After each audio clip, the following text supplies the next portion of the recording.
happens all the time and no one talks about it. The more you hold it in, the more it poisons you. Raped me. Raped.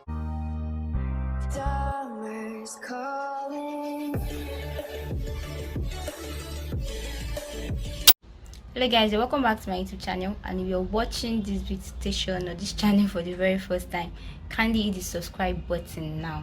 So today we'll be talking about this topic that has been raving on social media: rape. Rape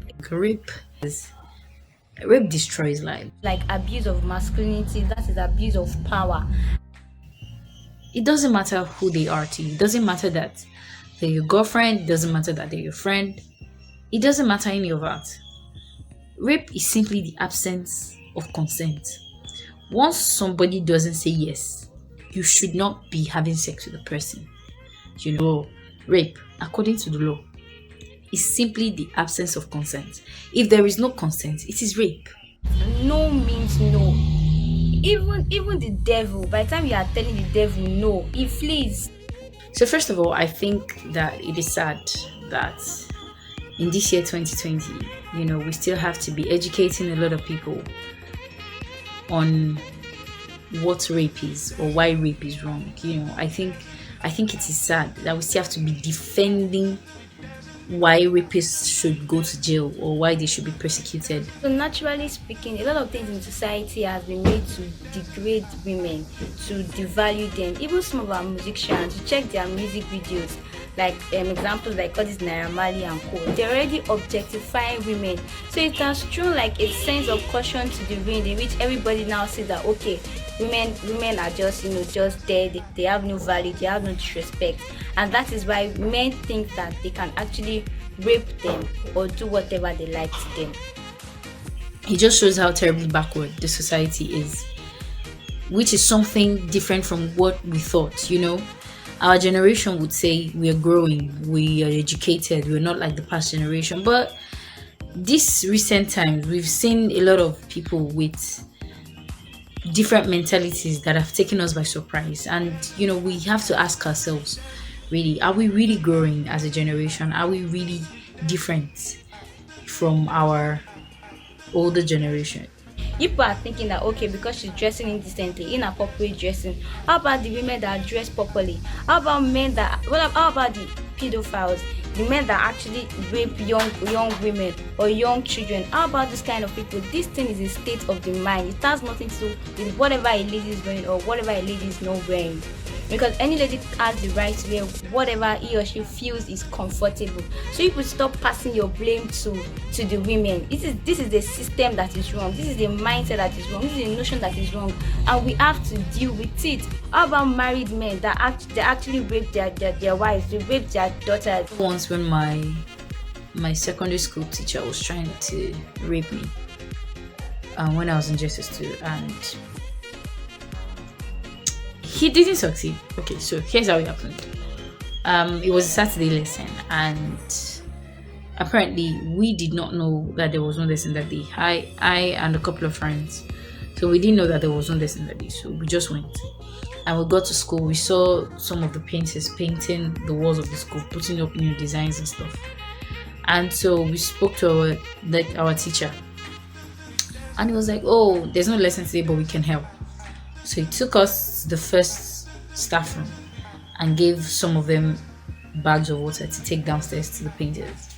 And then he told me to follow him upstairs to the other staff room to come and get something else. I mean, it's my teacher. I wasn't about to question him. So I went, and we got there, and he started moving funny and started saying some things. And before I knew it, I was flat on the table and he was going to be doing stuff. So I started fighting, shouting, screaming. We were on the top floor. It was a 3-story building. We were on the top floor, so I doubt anybody could hear me. But it happened that the people that took the bags of water downstairs were now coming upstairs to join us. So he stopped. We wanted to report to the school, but we were advised not to, because the school was going to expel me and they were not going to believe me. So that's how I never said anything to anybody. We didn't report him. we didn't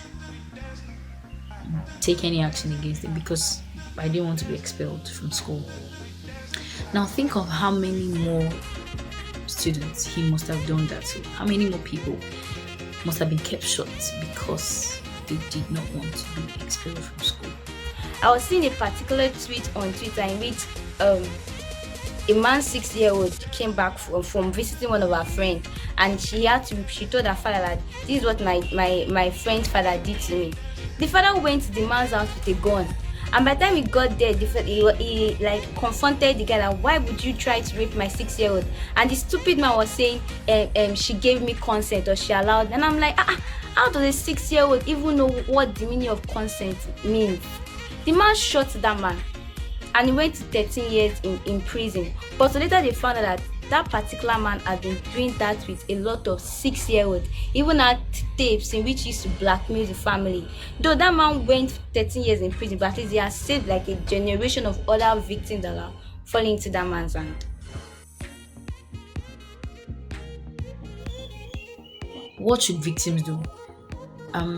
Victims should heal. They should take their time.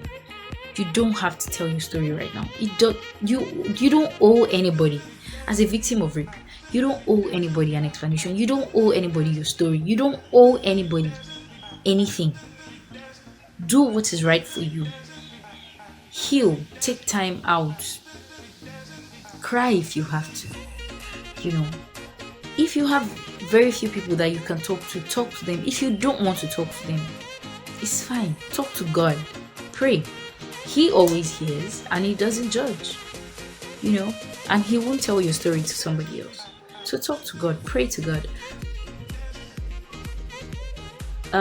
Work on yourself. Read about other victims and how they helped themselves. Work on yourself. Work on that mentality of it was your fault, because at the end of the day, that's what 85% of rape victims feel. They always have a way of thinking it was their fault, and you cannot really blame them because that's what society has shown us. Somebody is raped and the first thing they ask is, what was she wearing? Where did she go? Why is that the bone of contention? Why is that a question? If somebody were to be driving a Rolls Royce down the road and thieves hijacked him and took the car, we would not be asking why he was driving his car, would we?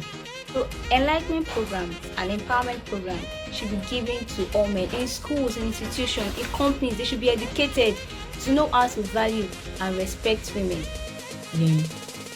Instead, now they're saying victims should, like women rather, should be moving around with self-defense objects like knives and pepper spray. And while I see the sense in that, it's also sad that we have come to a place in a society where we women have to be walking around with pepper spray and knives just to live. It's sad that we have to be doing all of that to avoid getting raped. It just shows that we're not doing much. There's not much, because these things still happen. What is the government doing? What is the penalty for rapists? We don't know. It's not a life sentence. Some of them even walk free. At the end of the day, some of them pay a large sum of money and walk free. So I think the first thing, the solution to this is to begin from the punishment. What is the punishment for a rapist? Because I feel like if the punishment is great and gruesome, a lot of people will stay away from it. Not to say that it will reduce, to the barest minimum, but at least we would see a decline in rape. Let me know your thoughts in the comment section. What do you think about rape and sexual harassment? Thank you guys so much for watching this video. I'll see you in my next one. Do not forget to subscribe, like, and give this video a thumbs up. Bye bye.